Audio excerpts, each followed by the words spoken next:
Hello everyone, তোমরা সবাই কেমন আছো? তো আমি সকাল সকাল উঠে পড়েছি দেখো, তাই তোমাদের সাথে শেয়ার করলাম। সকালে উঠে আমি প্রথমেই করে নিলাম ব্রাশ করতে করতে গেছিলাম আমাদের বাড়ির সামনেটায়।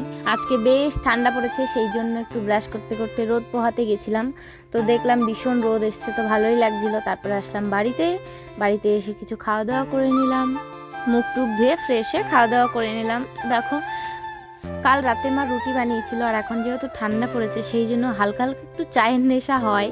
তো ভাবলাম একটু রুটি দিয়ে চা খাই, মাঝে মাঝে খেতে এটা বেশ ভালোই লাগে। আর আজকে যেহেতু একটু লেট হয়ে গেছে, ঘুম থেকে উঠে একটু খিদে লেগে গেছিলো। তো মায়ের আগের দিন গেছিলো বাজারে, তো বাজার থেকে আমি নিয়ে আসতে বলেছিলাম কিছু বেগুনের চারা আর টমেটোর গাছ। তো দেখো নিয়ে এসছে, সেগুলো লাগিয়ে দিয়েছি। এখন কালকে রাত্রে ভিজিয়ে রেখেছিলাম পালং শাকের বীজ, তো সেটাই আজকে ছড়িয়ে দিল মা ওখান দিয়ে। ছড়িয়ে দেওয়ার পর আবার তোমাদের দেখাবো যেদিন পালং শাকের গাছটা বেরোবে। তো সকালে কি খাওয়া দাওয়া করলাম, এই ছিল আজকে সকালের খাওয়া দাওয়া।